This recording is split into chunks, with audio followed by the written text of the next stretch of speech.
académico, está muy politizado el tema. Es un tema al cual hay posiciones muy claras. En Israel se suele definirlo como una campaña de deslegitimación y negación total del Estado de Israel a nivel de periodismo.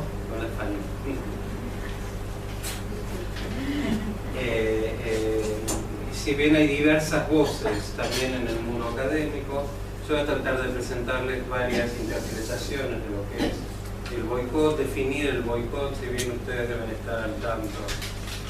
Es un tema que se difunde mucho al respecto en los últimos meses y años. Para nosotros el término boicot no es novedoso. Y no está solamente relacionado con el Estado de Israel. Hemos presenciado boicots contra el pueblo judío durante más de un siglo. En la era moderna del siglo XIX, la campaña principal de las ligas antisemitas, de este movimiento político antisemita europeo, estuvo focalizada en el llamado a no comprar en negocios judíos. Esto en Viena, por ejemplo, del fin del siglo XIX. Lo vimos también en los años 30, después del ascenso de los nazis al poder, y que generó una reacción en el mundo judío. Empezó en Polonia, llegó a los Estados Unidos, de hacer un contra-boicot. Es decir, si el nazismo intenta deslegitimar a los judíos alemanes y europeos, y por consiguiente, y lo vimos el 1 de abril de 1933, declarar un boicot comercial económico contra comerciantes judíos, la respuesta debe ser boicotear a Alemania y a sus productos, de sus mercaderías. Algo prácticamente imposible de llevar a cabo, ¿sí? Pero esta campaña importante entre el 33 y el 36 llevó a la creación, por ejemplo, del Congreso Judío Mundial en 1936, y con el liderazgo de personajes importantes de la vida judía norteamericana, como Stephen Weiss, el mismo Nahum Goldman, ¿sí? Fue uno de los que se sumaron a esta importante iniciativa de crear un Congreso Judío Mundial, cuyo principal objetivo es combatir el antisemitismo y a través, por ejemplo, de este tipo de campañas de boicot económico, ¿sí? Es decir, acá tenemos el fenómeno de la reacción de minorías judías ante un contexto de posible o potencial persecución o de odio sistemático y de políticas antisemitas oficiales, como fue en la Alemania nazi. Dije que no fue quizás muy eficaz porque esto generó en los años 30 un dilema enorme. Por ejemplo, la agencia judía y el Yishuv judío, la población judía que ya se definía como el Estado en camino de Palestina, Eretz Israel, bajo el mandato británico, no tenía el interés concreto de fomentar un boicot económico contra Alemania. ¿Por qué? Porque había interés en captar la inmigración judía de Alemania y Centro Europa.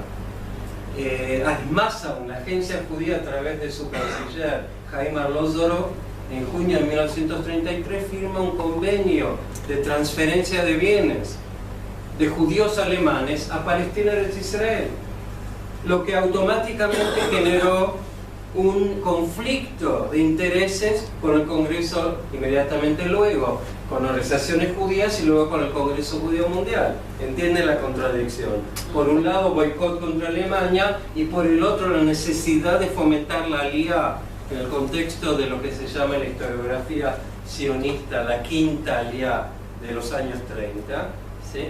Que era centroeuropea por excelencia, en su núcleo primordial, ¿sí? Y por consiguiente no solo fomentar la alianza, sino posibilitar el ingreso de capitales judíos alemanes a Palestina y Israel. para reforzar los cimientos, los fundamentos de este futuro Estado judío, como ya se empezaba a definir en el contexto de la agencia judía y el liderazgo judío en Palestina y Israel. Entonces tenemos este precedente. Luego de la creación del Estado de Israel, somos todos conscientes que hubo, por iniciativa de la Liga Árabe, distintas campañas de boicot. Hasta hoy en día hay una actitud de boicot oficial, salvo de países que tienen árabes, que tienen relaciones diplomáticas con el Estado de Israel. Hablamos de Egipto y de Jordania, que por definición, por los acuerdos de relaciones diplomáticas, no pueden boicotear económicamente al Estado de Israel. Pero hemos presenciado, por ejemplo, en los años 73 al 75, el boicot a raíz del tema del petróleo y de las presiones de la Liga Árabe, que generó también una campaña de boicot contra el Estado de Israel, y que llevó sin duda en el año 75 a la resolución de las Naciones Unidas, que declaró al sionismo como sinónimo de racismo. Y si quieren, no es Durban, eso es muy posterior, estoy hablando en 1975. Es decir, no es un fenómeno novedoso. Luego se desdijo la Asamblea General de las Naciones Unidas y canceló esta resolución. Pero esta resolución es el precedente a lo que pretende en gran medida la campaña actual de boicot, y es declarar al Estado de Israel como un Estado de apartheid, es decir, un Estado racista. Les recuerdo, en el 75 la resolución hablaba de sionismo equivale a racismo. Es de hecho, en la versión actual, es decir, Israel equivale a Sudáfrica antes de la abolición del apartheid. ¿Entienden? Entonces, estamos hablando de un contexto que no es novedoso y que se ha convertido en un movimiento sociopolítico. ¿Qué es el BDS? Todos escucharon hablar, esto es más conocido supongo por ustedes. Significa boicot, desinversiones y sanciones. Es una iniciativa que aglutina desde el año 2005, ya cumplió 10 años, a distintas organizaciones pro-palestinas. La más conocida quizás es el Free Palestine, que son aquellos que se manifiestan contra visitas de artistas al Estado de Israel, que irrumpen, por ejemplo, obras de teatro del Cameri o de teatros israelíes para protestar, y en el mejor de los casos se quedan afuera con carteles. Acá estuvieron con Noah, habían 15 Ejemplo. palestinos afuera, pero ella tuvo que empezar el concierto Y es paradójico explicando. porque Noah, Ahinoam Nimi, es una de las cantantes más pacifistas que existen en el Estado de Israel. Esto ya nos da la pauta de la paradoja o del dilema que implica, o la contradicción que implica boicotear al Estado de Israel. Vamos a verlo enseguida en el contexto académico también, ¿sí? Otra organización menos conocida es la PACBI, que es la rama cultural de boicot. Está la rama económica, la rama política, la rama cultural, presidida por un árabe israelí de Akko, Omar Barghouti se llama. Doctor, por suerte no de nuestra universidad, de la Universidad de Tel Aviv. Está bien, cualquier ciudadano puede hacer, incluso prisioneros terroristas palestinos que no son ciudadanos israelíes pueden cursar estudios académicos desde la cárcel. En este caso no se trata de un ciudadano que fue apresado, que fue juzgado, israelí, ¿sí? Vuelvo a insistir, que preside en forma muy discreta esta asociación palestina de boicot cultural. Por ejemplo, este personaje declaró hace unos meses que preside esta organización que es parte del movimiento llamado BDS o BDS que mencionamos antes. Cito: la fase actual de la lucha del boicot tiene todas las propiedades emblemáticas de lo que puede considerarse el último capítulo del proyecto sionista. Repito, el último capítulo del proyecto sionista. Estamos siendo testigos de la rápida desaparición del sionismo y nada se puede hacer para salvarlo. Cierro la cita. Omar Barghouti, ciudadano árabe israelí, es uno de los líderes de este movimiento desde el Estado, lo que un poco nos acentúa las características democráticas del Estado de Israel. Bien, eso es para citar un ejemplo. ¿Sí? Ahora, vuelvo a insistir, es lo más fácil desde la opinión pública israelí es definir a esta llamado mosaico conglomerado de asociaciones pro-palestinas a favor del boicot económico, académico, político de Israel, porque de eso se está hablando, ¿sí? De boicotear, por ejemplo, a las universidades israelíes, lo que generó lo que mencionaba Aicha recién, ¿sí? Una convocatoria de los rectores de las universidades de Israel que fueron invitados a la casa del presidente Reuven Rivlin hace muy pocas semanas en las cuales manifestaron su preocupación ante el boicot y la necesidad de hacer una contracampaña.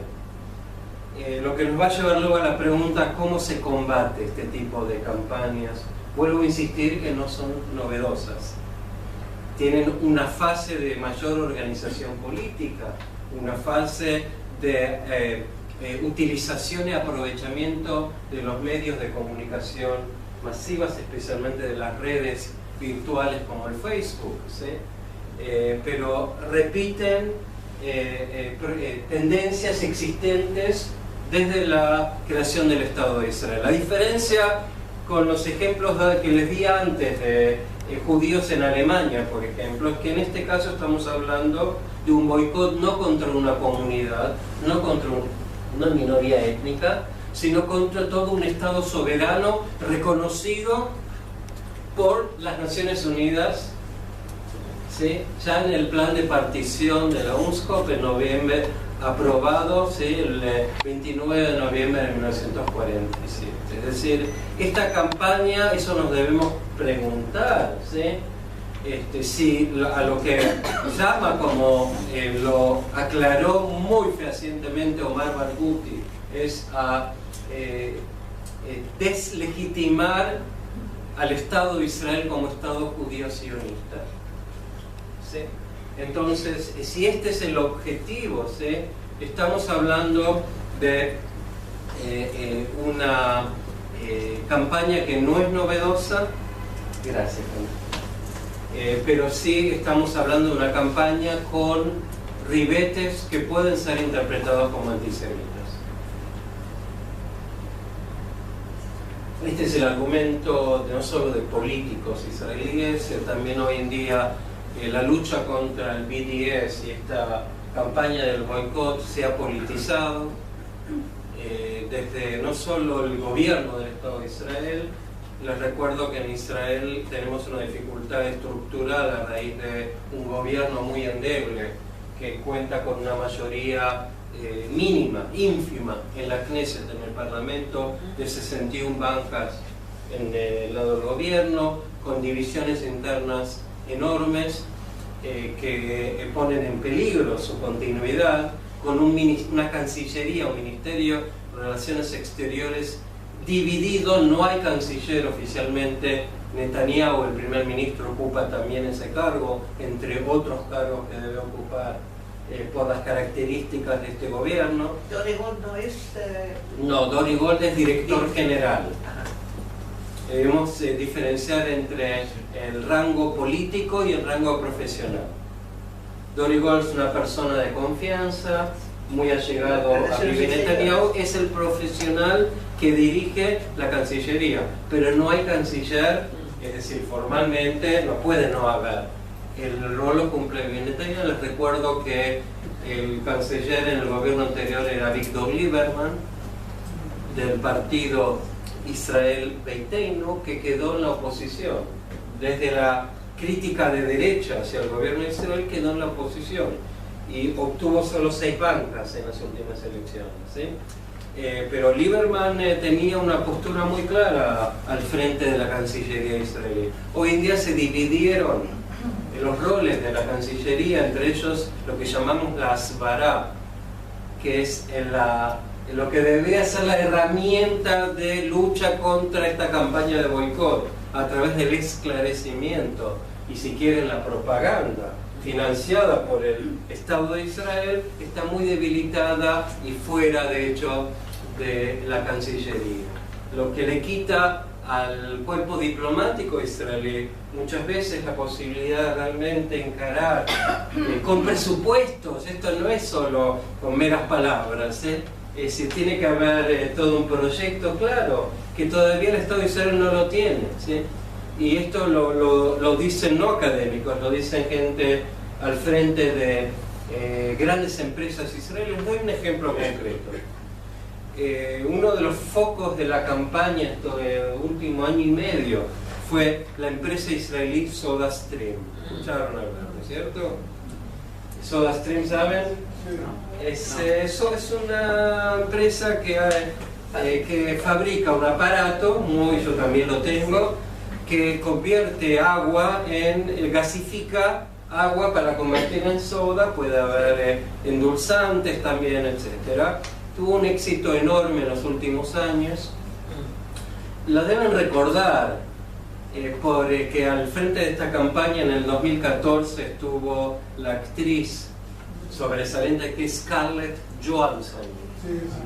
Y se acuerdan también la crítica por el comercial en el final del fútbol norteamericano el año pasado, que ella promovía cuando tuvo presión para abandonar esta campaña. Ella dijo que no lo va a aceptar y continuó al frente de la campaña, a pesar de las críticas que recibió también del mundo artístico.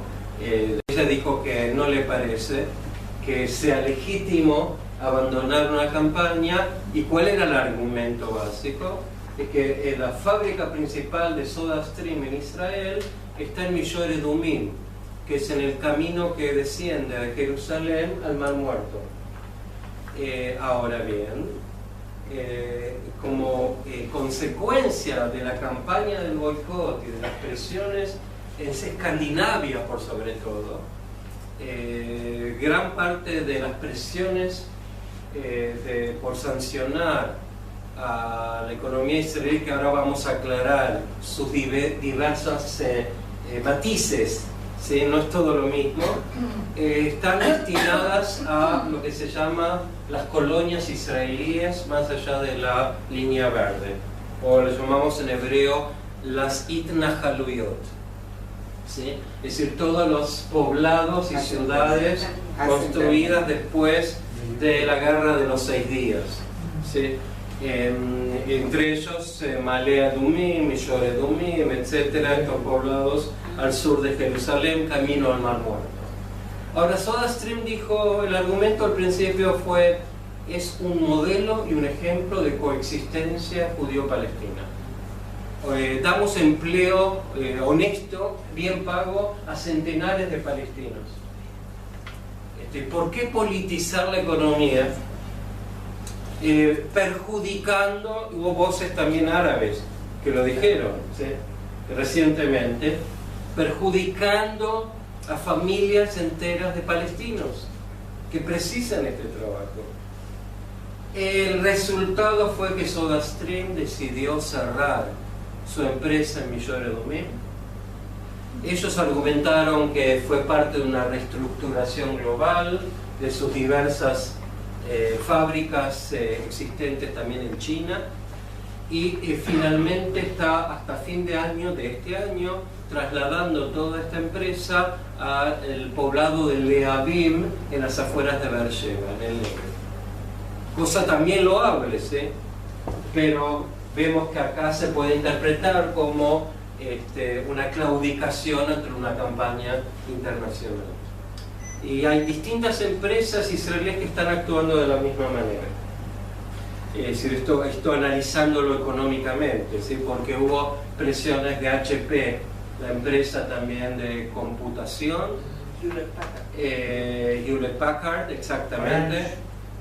Orange, La última, que también fue un disparador para todo un debate, fueron las declaraciones de hace poco más de un mes del presidente de Orange International, la compañía telefónica de Telecom Francia, que desde Egipto, desde el Cairo, declaró que si él podría mañana quitaría, eliminaría, cancelaría el acuerdo que tienen con Orange Israel, la empresa partner, que están obligados, no lo hace por una cuestión económica de que tiene miedo a una demanda económica enorme por parte del socio israelí.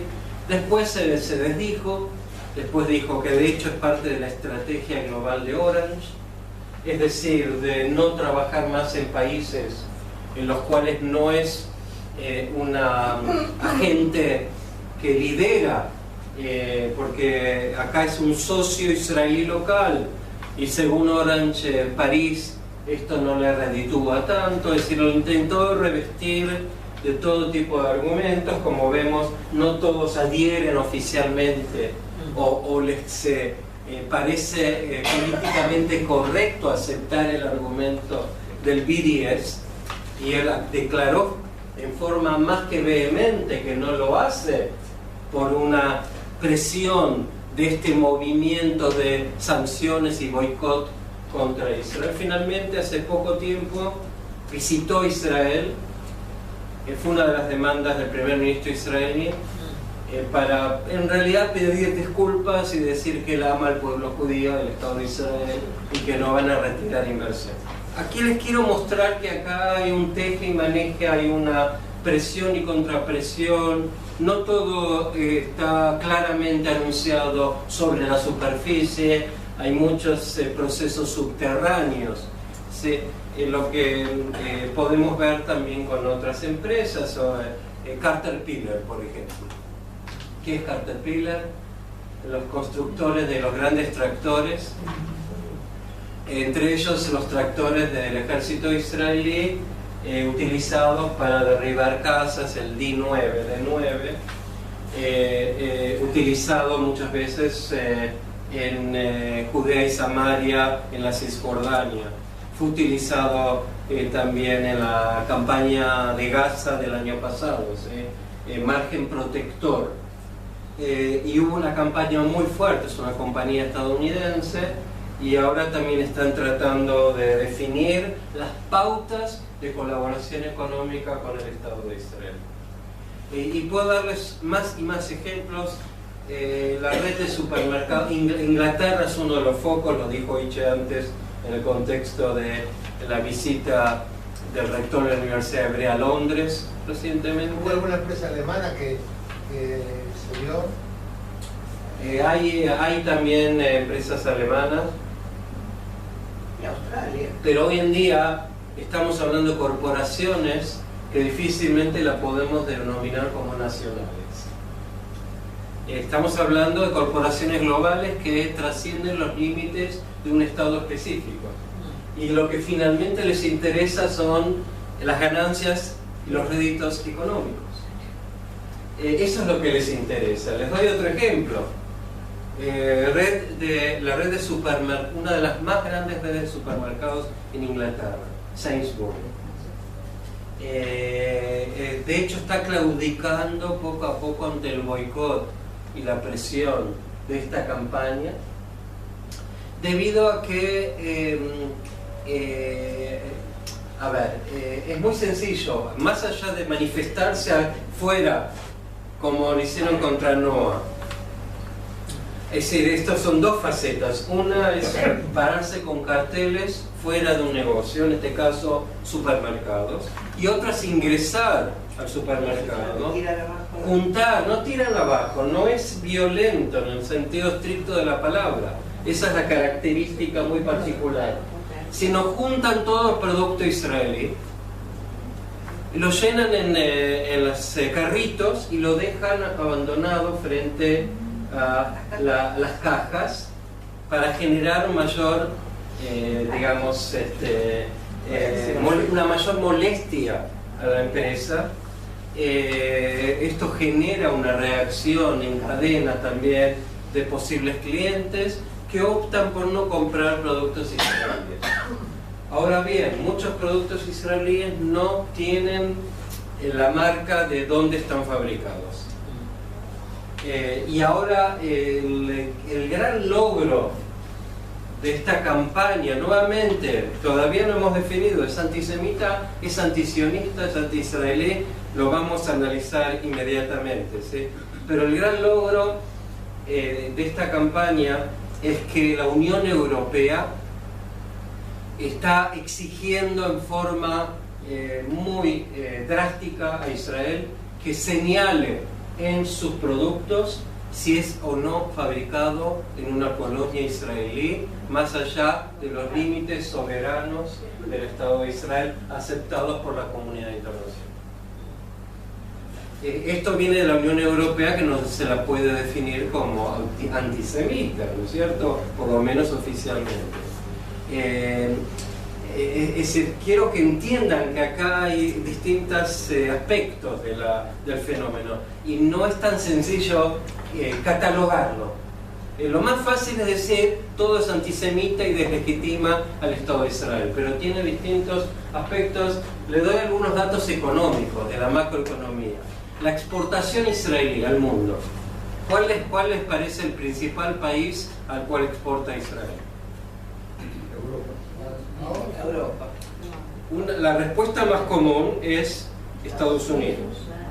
La respuesta correcta es no Europa, si bien también es correcto, primero la Unión Europea, que no es toda Europa, ¿sí? Son 28 países y ahora vemos lo que está pasando con Grecia, el Grexit, de lo que se habla en estos días.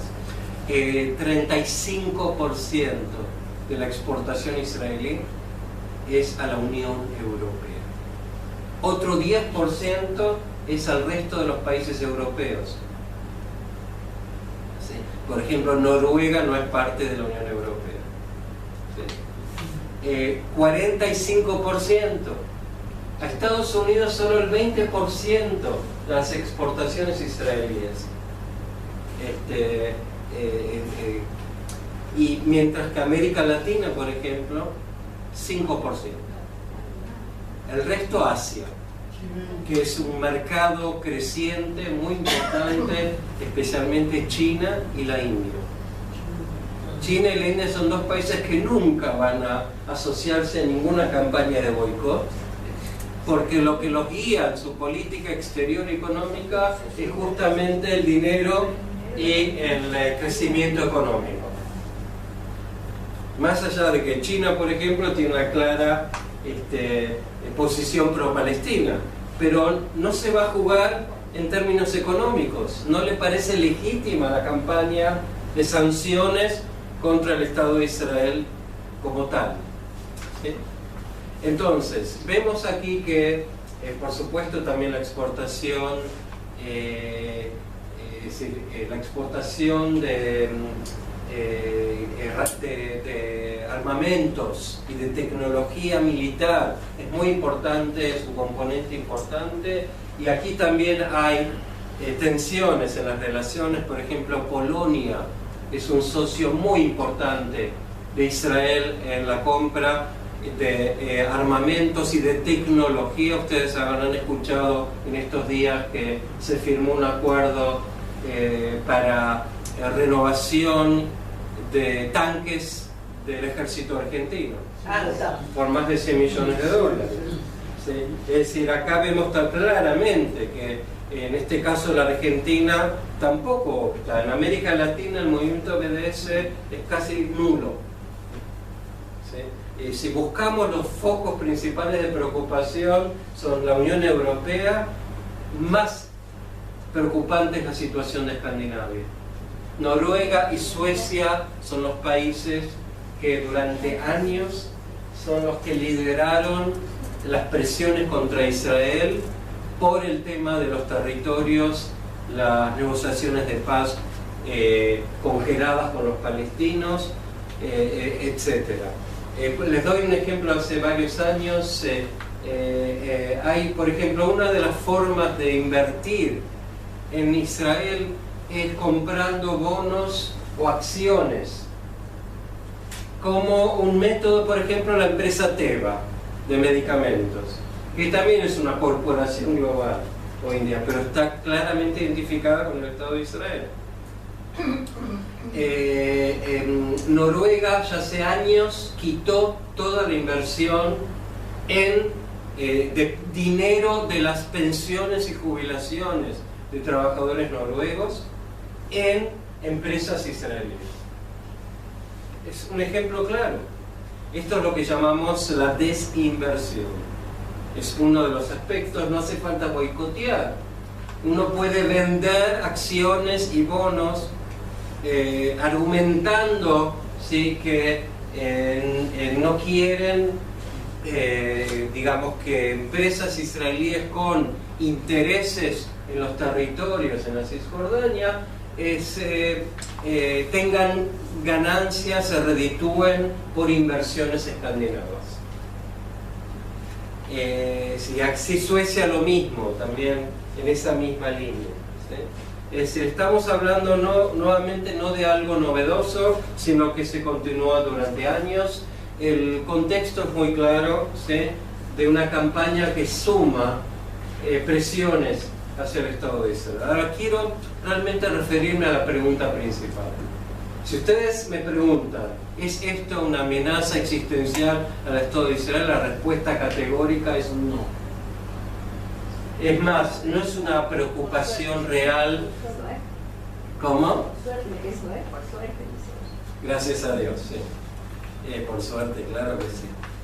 Uno puede sumar, si queremos ser alarmistas, y decir todavía no.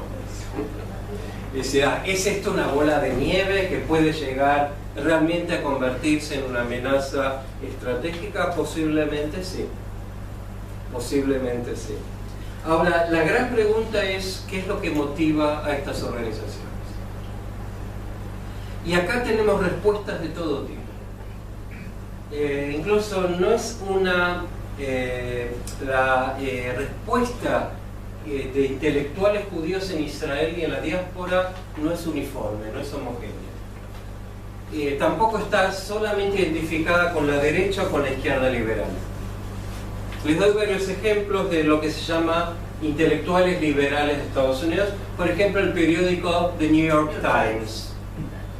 Hace ya años que Thomas Friedman está luchando contra la BDS, contra esta campaña, porque dice estigmatizar a Israel con el oprobio y las sanciones internacionales fuera de toda proporción con cualquier otro país de Oriente Medio, es antisemita y no decirlo así es deshonesto.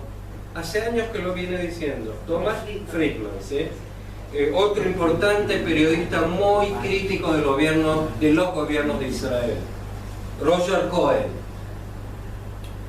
Dijo, hace el año pasado, escribió, la conversación empalagosa sobre democracia y derechos humanos enmascara el objetivo del BDS, que no es otro que el final del Estado judío, para el cual la ONU otorgó un nada ambiguo mandato en 1947. El antisionismo del movimiento puede fácilmente ser una cobertura para el antisemitismo. Claro, ¿sí? Es decir, estamos hablando, y de otros, hasta les puedo dar un ejemplo de Norman Finkelstein. Norman Finkelstein no es de los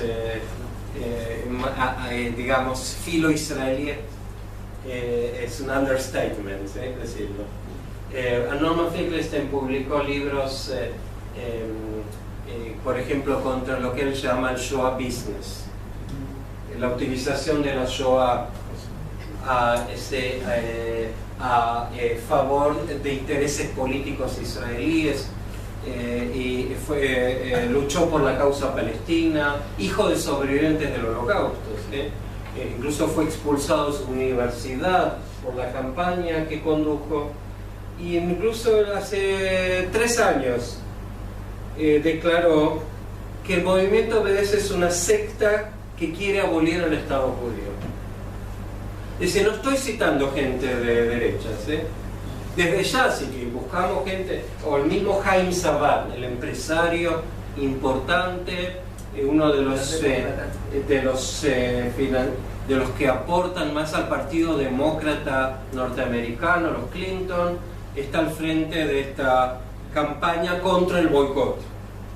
El más identificado es el allegado a Bibi Netanyahu, el empresario de los casinos, Sheldon Adelson, el dueño del periódico, del diario gratuito, ya lo llamamos Ginamón, y los críticos lo llaman el Bibitón, es decir, el Itón es el diario de Bibi, porque realmente es un diario cuya función declarada, no es nada oculto esto, ¿sí? Es defender a Bibi Netanyahu como primer ministro y líder, y a lo que sus gobiernos hacen e hicieron estos últimos años.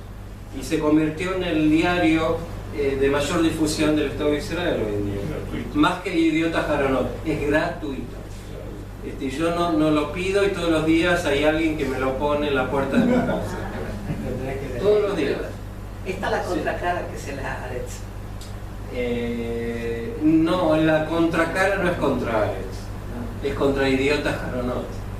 Y lo explicó muy bien en la campaña electoral Bibi Netanyahu, cuando en la campaña habló contra los Moses y la corporación de Idiota Haronot. Es como acá en Argentina, salvando las enormes diferencias, del gobierno contra el grupo Clarín, los monopolios, ¿sí? Es argumentos similares, salvando las enormes diferencias, por supuesto, ¿sí? Es decir, acá todo gobierno tiene interés en tener medios de comunicación a su favor, y que permitan, argumentando que los medios de comunicación están en contra, son críticos. Por eso el foco no es a Haaretz, que tiene un mercado como periódico, es el que más nos aporta a los que queremos estudiar este fenómeno, más notas y más opiniones, notas de opinión y de análisis, porque ni Israel Hayom ni Idiota Haronot aportan demasiadas notas con un clara, digamos, análisis detallado, fundamentado, ¿sí? En Idiota Haronot, por ejemplo, uno de los paladines contra esta campaña y de los que definen al BDS como antisemita, antisionista, y cuyo objetivo principal es abolir la existencia del Estado de Israel, es el periodista Ben-Dror Yemini, que fue un periodista muchos años en Maariv, un diario que casi dejó de existir. Teóricamente, Idiot y Maariv eran los dos grandes periódicos del Estado de Israel. Maariv prácticamente dejó de existir, quedó como un pequeño periódico de fin de semana, de hecho, con muy pocos de los periodistas que lo acompañaron durante muchísimos años. Es decir, lo que les da la pauta de las transformaciones de mercado periodístico en Israel. Entonces, digo nuevamente, tenemos distintas opiniones en distintos periódicos de Israel, incluso periódicos definidos por Netanyahu como oposición al gobierno. Le hace, por ejemplo, este periodista Ben-Dror Yemini, ¿sí? Entonces, ¿de qué estamos hablando? Estamos hablando de y he citado uno de los líderes del BDS, Omar Barghouti, que dice claramente, él es un antisionista. ¿Recuerdan la cita, la primera? Ahora él puede argumentar, como muchos árabes israelíes, prácticamente hoy en día no es montón entre árabes e israelíes definirse como sionistas, ¿no es cierto? No drusos, porque hay un diputado druso incluso en las filas del partido oficialista Likud de Netanyahu, ¿sí? Ayov Kara.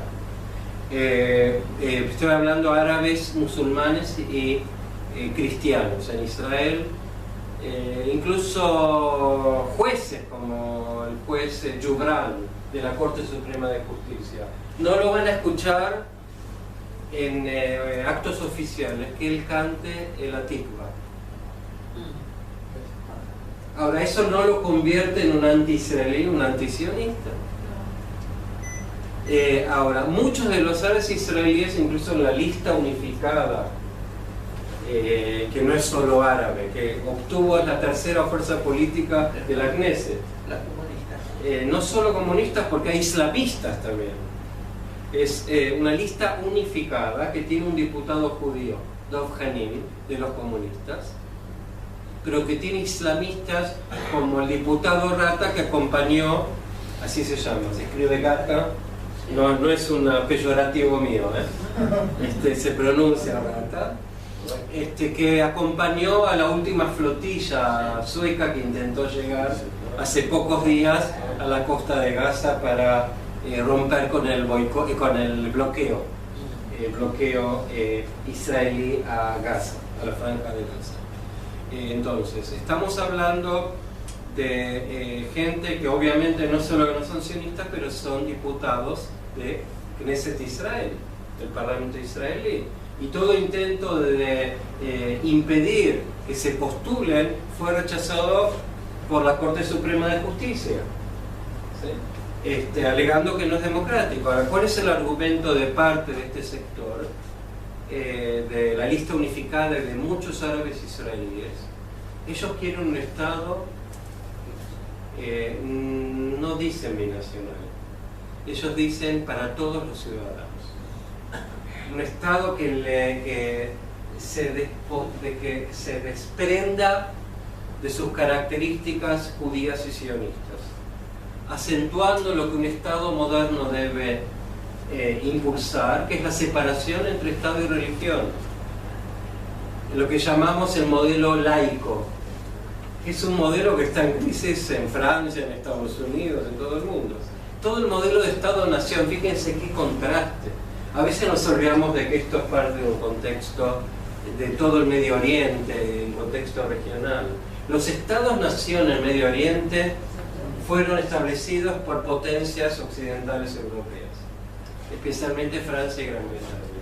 Fíjense cómo a partir de la llamada primavera árabe, uno tras otro están tambaleando, y no solo por la amenaza del ISIS, Estado Islámico, ¿sí? La hermandad musulmana también en Egipto, por ejemplo, ¿sí? Pero los que más tambalearon fueron los que impulsaron el modelo laico, por ejemplo el partido Ba'ath, que es un partido socialista en Siria y en Irak. Irak ya prácticamente se desmembró entre la zona sunita, la zona chiita, y en el norte prácticamente un estado kurdo, que también está luchando contra los avances del Estado Islámico. Siria, el modelo laico de la familia Assad está desmoronándose. Assad en estos momentos quizás tiene dominio sobre un 20% de su territorio. Nada más. Es Damasco y la zona costera, la Taquía, etcétera, el puerto, todavía tiene el apoyo de Rusia y China, lo que lo mantiene en el poder, ¿sí?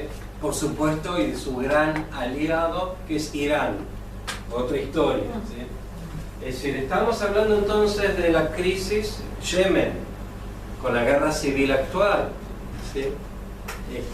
La cual el grupo de resistencia chiita pro-iraní es el que se está apoderando de amplias regiones de Yemen. En Libia, otro ejemplo, exactamente, en la era post-Gaddafi. Es decir, todos los modelos laicos de Estado-Nación, impulsados desde Libia, desde Siria, desde Irak, están haciendo agua, están en crisis estructural y perdiendo su característica nacionalista a favor de elementos que llamamos fundamentalistas, pero de hecho que son subnacionales o sobrenacionales. Es decir, por ejemplo, el Estado Islámico, que habla de un califato que no respeta las fronteras históricas impuestas por las colonias, los imperios europeos. ¿Sí? Entonces, este es el contexto, salud, que no debemos olvidar, de que por un lado estamos buscando una solución que supuestamente es la que va a apaciguar el efecto de este movimiento de sanciones, de boicot, en base a dos estados nacionales. Un modelo que está en crisis en todo el Medio Oriente, y no solo en Medio Oriente, en Europa también, fíjense, en España, en el Reino Unido, como también el modelo de Estado-nación o de Estado sobrenacional también está en crisis en función de intereses étnicos de minorías que buscan la autodeterminación. En el caso de España y de Inglaterra es todavía en base a un modelo étnico. En el caso del Medio Oriente se basa en un modelo religioso-teológico, de romper con los límites históricos, las fronteras de los estados nacionales conocidos por todos nosotros. ¿Sí? En Italia, digamos, las fuerzas centrípetas nacionales priman por sobre las fuerzas centrífugas, separatistas, en el norte, por ejemplo, ¿sí? La Liga del Norte, ¿sí? Es decir, no hay indicios de que acá constituya una amenaza real, a diferencia del caso escocés, por ejemplo, que se define, o el caso catalán, ¿sí? Que por ahora no lograron prosperar en la campaña de escisión, de separación, pero que la ruta está señalada claramente, el sendero, el objetivo y una posible consecuencia. Volviendo a nuestro tema, ¿sí? Entonces, antisionista no implica necesariamente estar contra el Estado de Israel. Yo en lo particular pienso que sí, pero no necesariamente. Es decir, el propio Barack Obama el mes pasado, en una entrevista, le pidieron Jeff Goldberg, un periodista muy importante, muy allegado a Obama y al Partido Demócrata, que defina las diferencias entre estos conceptos. Y Obama optó por una definición claramente pro-israelí, es decir, estar en contra de la legitimidad del Estado de Israel como Estado judío, para él implica ser antisionista e incluso antisemita. Obama lo dijo, ¿sí? Claro, esa postura de no reconocer el Estado judío, para mí como una simulación, o sea, volver al tema de la Nakba. O sea, si existe el Estado judío y el DIN, si existe el Estado judío, por eso es mi drama, por eso es mi Nakba, y también yo lo tengo que considerar como DIN, como un infierno. Para mí es eso, es un Estado primario, o sea, no es moderno, no es una proposición moderna, digamos, viene de antes. Sí, pero es muy diferente a lo que es la Dima, los pueblos del libro, del Imperio Otomano turco histórico. Esto es muy diferente. No estamos hablando de comunidades religiosas en este caso, sino de una mezcla con un potencial explosivo, diría, entre religión y etnicidad. Esa es la gran diferencia actual, ¿sí? Ahora bien, en ese sentido podemos decir que a pesar de que acá hay un potencial, el BDS no es un grupo, no es un partido político homogéneo, es un conglomerado. Los líderes, por ejemplo, muchos de los líderes del BDS en los Estados Unidos son judíos. La presencia del BDS, la campaña de boicot, desinversión y sanciones en los campus universitarios en los Estados Unidos es liderada muchas veces por estudiantes judíos. Y ellos se ofenden cuando se les dice que son antisemitas por impulsar sanciones. En la misma Universidad Hebrea hay profesores que aceptan.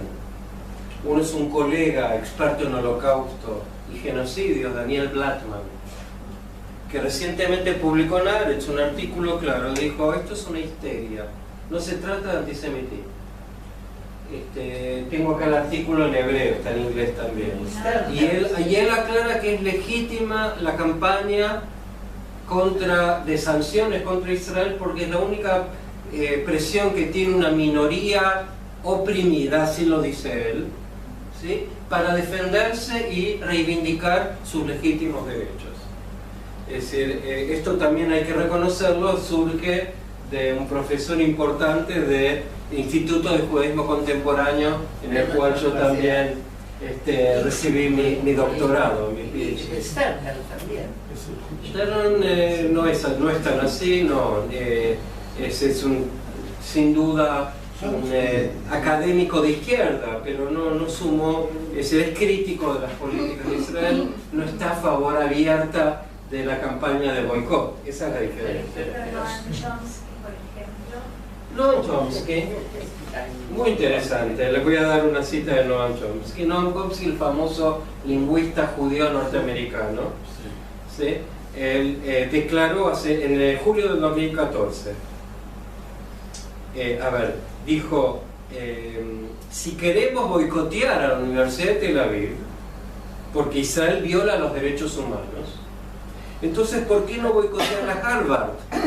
Debido a las muchas mayores violaciones cometidas por Estados Unidos.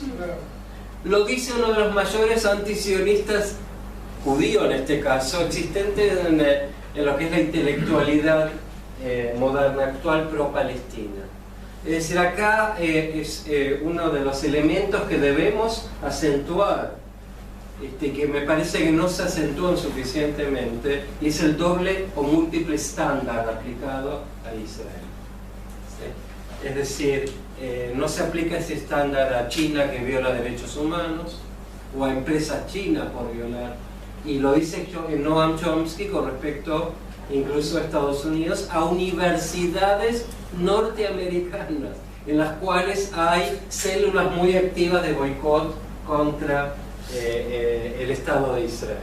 Es decir, acá hay una agenda oculta, por lo menos de parte de los sectores que caracterizan y que componen este BDS, ¿sí? Pero no obstante es importante mencionar que hay diversas voces también dentro de Israel. Lo particular acá es que se trata de politizar el tema del boicot y dividiéndolo falsamente entre izquierdistas y derechistas. Y lo que intenté demostrarles en esta exposición hasta ahora es que no es un tema de izquierda o derecha, sí es un tema de visión o cosmovisión de valores no solo judíos sino también universales. Es cierto que cuanto más particularistas son los valores, ¿qué son valores particularistas? Que priorizan solo la identidad judía como identidad primordial. Esto, por ejemplo, en los sectores ortodoxos es muy característico, y esto sí genera una mayor identificación con el Estado de Israel como Estado judío, no necesariamente sionista. Es una de las paradojas de la ortodoxia judía hoy en día. Otro tema apasionante. Cuando la ultraortodoxia del mundo jaredí, esencial históricamente, es antisionista también. No obstante, son de los que más se ponen a favor de Israel, por ejemplo en los Estados Unidos, y militan en el Partido Republicano, a través de judíos a favor del Partido Republicano. Gran parte de ellos, incluso el rabino que nombró Edelson al frente de esta nueva campaña que él va a financiar en los campus universitarios, que llamó los nuevos macabeos, en los campus, nombres curiosos, sin duda se trata de rabinos ultra ortodoxos o muy ortodoxos, y esto sí es peligroso, no la división izquierda-derecha, sino la división entre valores más ortodoxos o valores más universalistas. Gran parte y la mayoría absoluta es peligroso porque es lo que genera una mayor ruptura interna dentro del pueblo judío, a ese nivel. A nivel del futuro del pueblo judío, a nivel de los vínculos de Israel con las diásporas judías. Por ejemplo, la campaña de Edelson enajena a todo judío liberal, que es gran parte del judaísmo norteamericano, la amplia mayoría. Muchos de ellos que no son afiliados, los podemos llamar asimilados, pero por ejemplo a ese tipo de círculos más alejados apunta Birthright Taglit, ¿sí? Que ya superó largamente más de 300, 400 mil visitantes a Israel, ¿sí? Y que provienen de círculos universitarios, de jóvenes estudiantes que son muy liberales.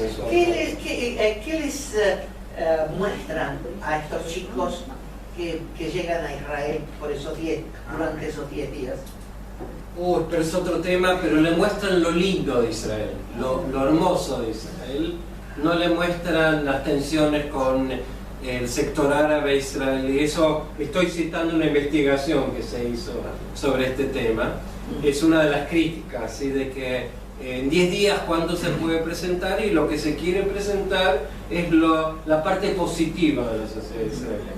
Es un dilema, ¿sí? Quería preguntarte, en este escenario del BDS también está latente y está evidente esta discusión muy seria que hay en Israel mismo, si llamar o no Estado judío a Israel. Y se escuchan muchas voces de sionistas, que nadie puede dudar de su apego a Israel, que se oponen a que Israel sea llamado Estado judío. ¿Podrías hacer alguna reflexión? De hecho, es continuación de lo que acabo de presentarles. Y vos podemos elaborar un poco más el tema, ¿sí? Por ejemplo, en Netanyahu y todos aquellos que se definen como sionistas en Israel, el común denominador es definir a Israel como Estado judío, del pueblo judío, ¿sí? Está la discusión si es más democrático o más judío, ¿sí? Está la discusión sobre la interpretación de Megillat Ha'atzmaut, de la Carta de Declaración, que es la base para a nivel de la Corte Suprema de Justicia, que nunca hoy por hoy pensamos que va a ser posible completar. Ahora bien, mencioné al juez Jubran, por ejemplo, la Corte Suprema de Justicia, los símbolos nacionales israelíes como Estado sionista. Ahora estamos conmemorando 65 años de la Ley del Retorno. En julio, 5 de julio de 1950. ¿Sí? Ayer. Es la esencia de Israel como Estado judío y sionista. No es suficiente decir judío por una mera mayoría demográfica. Estamos hablando de la esencia, por ejemplo, con respecto a valores de orientación hacia todo el pueblo judío, hacia el derecho de judíos de la diáspora a ser aliá en un término que le adjudica privilegios, por ejemplo, acceder inmediatamente a la ciudadanía israelí y en 3 meses recibir pasaporte y tener derecho a empadronarse y votar. Algo casi insólito, ¿sí?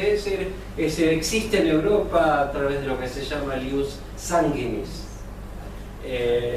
y no frente a los países del ius solis, es decir, derecho sanguíneo por descendencia, ¿sí? ¿Qué es lo que aprobó a Polonia con respecto a judíos descendientes de Polonia? Lo hablábamos antes con Nietzsche y con Ezra, o recientemente el Parlamento español, el gobierno español, con respecto a judíos sefaradim, descendientes reconocidos, supervisados, que demuestren que conocen la lengua española, que estudiaron algo de historia de España, etc. Es decir, ese es el ius sanguinis, ¿no es cierto? Es decir, esto es lo que define la esencia hoy por hoy del Estado de Israel. Negar esa esencia implica negar la base sionista del Estado de Israel. Mencionábamos antes con Ezra a un personaje que hoy en día nos cuesta hablar de él, el post-sionista Abraham Burg. Abraham Burg, que fuera presidente de la agencia judía, presidente del Parlamento de Israel, casi el máximo líder del Partido Laborista israelí. Hoy en día, ni más ni menos, en las últimas elecciones declaró su apoyo a la lista conjunta árabe-judía, llamada Reshima Meshutefet. De los 13, que 12 son árabes y uno es judío que mencioné, que es la tercera fuerza y que evidentemente no es sionista, es antisionista a su manera. ¿Sí? No sé, cuando él fue presidente de la Organización Sionista Mundial, sacó un librito que era netamente contrario a la posición. Pero yo te quiero hacer una pregunta, por un material que distribuyó la Asociación de Amigos. Sí, Hay una frase. Leonardo Senkman, Exacto. el artículo. Sí. Entre los boicoteadores del BDS y el actual gobierno israelí había un tácito acuerdo básico, ya que ambos coinciden en un solo espacio geopolítico entre el Jordán y el Mediterráneo, bajo la fécula de Israel. ¿Qué opinamos sobre esto? Bueno, pero eso está citando a Leonardo a otro profesor colega del Departamento de Historia, Dimitri Chomsky. Sí. No es de Leonardo. No, pero cuando sí, Leonardo yo... te dice más arriba Sí. que para combatirlo tienen que ser los intelectuales progresistas, está dándole la mano, porque este hombre plantea eso. Sí. Sí, estamos abriendo el debate, por supuesto, en unos minutos más. Existe una coincidencia que es muy coyuntural, muy circunstancial, entre realmente el argumento de la ultraderecha israelí y el argumento del BDS. ¿Entienden a qué apunta esta cita que nos trae en su artículo Leonardo Senkman? Es decir, ver a lo que es Eretz Israel occidental, es decir, lo que está bajo dominio israelí hoy en día, el Estado soberano y los territorios ocupados como un mismo espacio geopolítico. Porque él dice, el BDS en realidad, y esto yo no comparto ese argumento, apunta contra la Universidad de Tel Aviv, la Universidad Hebrea de Jerusalén y la industria de vino en Ramat HaGolan de Yardén, los vinos de Ramat HaGolan o los vinos Barkan, que era una Itnajalut que ya dejó. Es otro ejemplo de aquellos que claudicaron. Se fue de Barkan. ¿Se fue? Sí. Para continuar exportando. Entonces, es cierto coyunturalmente que ambos polos opuestos hablan de Israel como un espacio geopolítico unificado, pero las diferencias son enormes. No hay que confundirse, son enormes diferencias. Los dos reconocen Eretz Israel. Sí, uno lo llama Eretz Israel, otro lo llama Palestina. Sí, pero en definitiva... Pero bueno.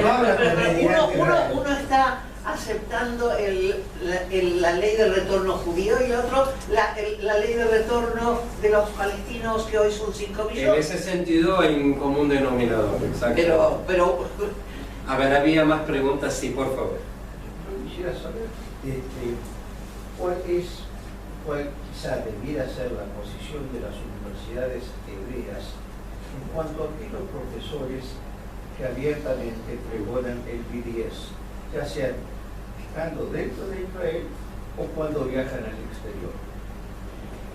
Es muy buena pregunta, estoy de acuerdo.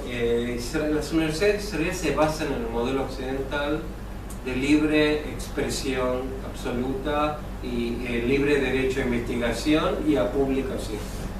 Si no se puede censurar. Este debate se inició hace unos años en torno a la Universidad de Beersheba, Ben Gurion, donde hay un círculo todavía muy activo de post-sionistas, entre ellos el sociólogo Uri Ram, pero muchos otros.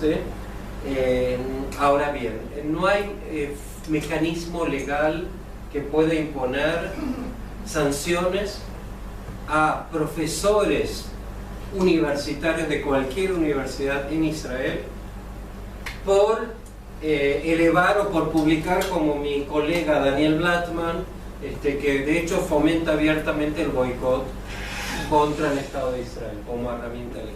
No existe, no existe, y si abrimos la puerta para que exista, es parte del debate hoy en día político-cultural, por ejemplo con la ministra de Cultura y Deportes, Miri Regev. Es un tema apasionante y no tenemos 5 minutos, pero ella dice, nosotros ganamos las elecciones, el Likud, yo soy ministra, yo voy a definir cómo repartir los fondos, y lo que yo defino como aquel, por ejemplo, cineasta, actor de teatro, director de compañía de teatro, estoy hablando de casos concretos, o músico que deslegitima al Estado de Israel, le voy a quitar todos los subsidios. Es decir, y esto fue muy criticado. Ahora, es legítimo como debate político, y yo creo que tiene el derecho Miri Regev de poner limitaciones a la total libre expresión, que es autodestructiva. Hay que poner, la democracia tiene que defenderse también, ¿sí? Incluyendo entonces, pero es difícil establecer la línea roja cuando cruzar. Sí. Para mí, o sea, yo creo, una opinión que existen dentro del antisemitismo múltiples dimensiones. Esto para mí es una exportación del antisemitismo desde un centro que podría ser Hamá o los palestinos hacia la periferia. En el mismo sentido, nosotros tenemos a Quebracho, que también es una exportación de antisemitismo, y en Europa, Francia, los atentados en Dinamarca, etcétera, etcétera. O sea, hay distintas radicalizaciones y distintos antisemitismos. Uno ves vasos comunicantes entre aquellas que son acciones de fuego o distintos roles de antisemitismo, con esto que es más intelectual, porque en el fútbol también se dio una FIFA que querían sacar. Se votó el mismo día que lo reeligieron a Platea, que inmediatamente por el caso de corrupción tuvo que renunciar. Y nosotros todavía está en cargo. Tengamos una resaca cuando empiece el juicio Lamia. A ver, esto también es muy difícil de responder brevemente, pero voy a tratar. Es decir, en lo que caracteriza al BDS es la no violencia. Si hay algo que realmente lo identifica, es de ser abanderados de la no violencia. Ellos se cuidan de no asociarse a ningún movimiento terrorista, violento, menos no se identifican con fundamentalismo islámico. No, se cuidan, porque necesitan a socios occidentales. Necesitan vender por lo menos un modelo, aunque sea propaganda, un modelo de cooperación con aquellos que no son musulmanes, que no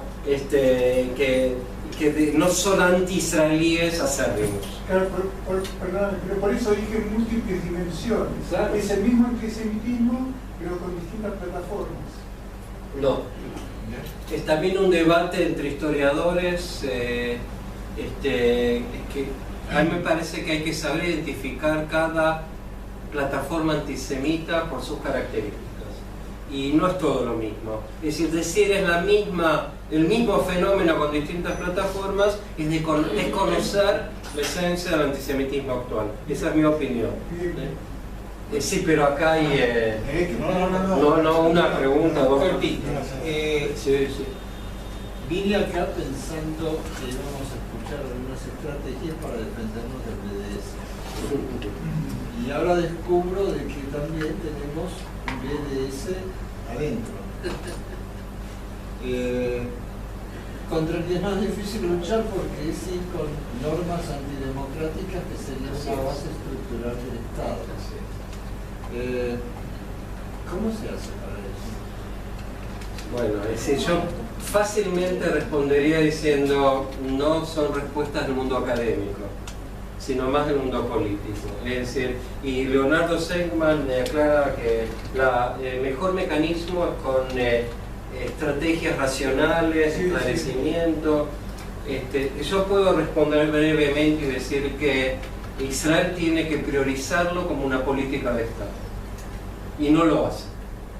Es fácil declarar que el BDS es una amenaza, que es totalmente antisemita, pero si no hay un proyecto claro que es parte de una política de Estado, que define qué herramientas tiene la Cancillería israelí a través de su cuerpo diplomático. Yo estoy hablando de la quinta columna, no del enemigo. La quinta columna se puede en un país democrático, si es que se define como quinta columna, no me atrevo a definir a mi colega Daniel Blattman como quinta columna. Trato de ser un poco polarizante. Sí, obvio. Para aclarar la pregunta. Y se puede solamente combatir a través de herramientas legales. Si se cruza o no las barreras de la ley, si se viola o no se viola alguna ley. Si Israel no persigue a Omar Barghouti, no hablemos de Daniel Blattman o de Zeev Stern o de académicos israelíes. Hablemos de este Omar Barghouti, uno de los pilares del BDS, que vive con Israel. Difícilmente podemos reclamar que las universidades israelíes, como decíamos antes, expulsen. No hay un caso legal. Es decir, acá hay que combatir. Es decir, y el argumento tanto de Leonardo que insinúa como de Daniel Blattman es la solución es política. Si va a haber negociación con los palestinos, si se avanza en un acuerdo político, no con el Hamas evidentemente, ¿sí? Esto va a desaparecer automáticamente, como ocurrió después de los acuerdos de Oslo, ¿sí?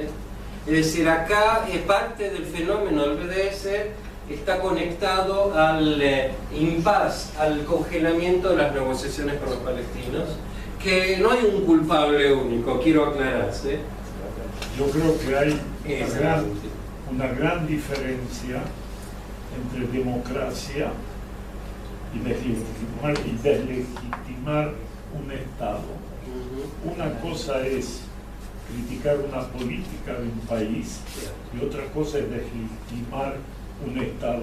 No conozco país en el mundo en donde haya democracia que la máxima izquierda diga que Francia no debe existir, que Estados Unidos no debe existir. Pueden criticar a Bush, pueden criticar a Hollande, pueden criticar a Cameron, pero nadie puede criticar al Estado. Y esta es la gran diferencia, que usando la palabra democracia están pretendiendo deslegitimar al Estado y no a la política que lleva a cabo su gobierno. Yo hablé recién de la necesidad de que toda democracia se autodefienda. Aludía a eso. Ahora bien, nuevamente, el límite entre la definición de crítica al Estado y negación de un Estado es muy volátil y es difícil muchas veces de establecer. En ese caso yo sí acepto que mi línea roja es desionizar al Estado de Israel, convertirlo en un Estado no judío y no sionista, que es su esencia para la cual se creó, ¿sí? Y si hablamos de un Estado como cualquier otro, un Estado meramente democrático, no tiene razón de ser. Es decir, esto va a ser la antesala para la total destrucción del Estado, que es el modelo de Estado binacional, que más está en boga ahora. Sí, sí. Como insinuó Helen antes. Ayer en una reunión, Rivlin dijo, habló de israelíes judíos y israelíes árabes. Sí, no habló de sionismo, no habló de nada. Reivindicar, sí, bueno, pero quiero un segundo, a ver, Roberto, sí. Yo aprovecho tu visita, buenas noches, yo aprovecho tu visita, porque sos el primer profesor que viene después del board. Y además sos un profesor de humanidades. Yo vine muy golpeadas. Por eso, pero justamente yo vine muy entusiasmado de este board, no por el board en sí, sino por la inauguración de la nueva Facultad de Humanidades de la Universidad Hebrea de Jerusalén. Y vine muy entusiasmado, y lo que quiero decir, a ver si mi entusiasmo me lo respaldás. Esa es en realidad mi intención. Bien entusiasmado porque al escuchar los motivos y la estructura y el diseño de la nueva Universidad de Humanidades, que es una extensión, facultad, una extensión avanzada de 90 años de trabajo en humanidades. En realidad casi, creo que son 85 años que se creó el primer Instituto de Humanidades en la Universidad Hebrea. Todas las explicaciones que dieron, hasta las explicaciones del arquitecto, por qué diseñó el edificio y por qué lo ubicaron donde lo ubicaron, me pareció tan rica y tan entusiasmante, y quisiera saber si vos compartís esta nueva etapa que tiene la Universidad Hebrea con esta nueva facultad, que me parece que toca en forma global muchos de los temas que se están debatiendo. Quisiera abstenerme de opinar al respecto porque no conozco el modelo y porque, como dije recién, Humanidades fue muy golpeada. En especial estamos padeciendo todo el tema, hablamos con Nietzsche, de la reducción de todo el campo de enseñanza e investigación de Latinoamérica. Es uno de los sectores más golpeados en Humanidades. Así que este optimismo va a tener que traducirse en hechos concretos, ¿sí? Entonces, difícilmente pueda hoy en día ser optimista. Bueno, entonces me lo debes para la próxima. Sí, 100%. Muchas gracias.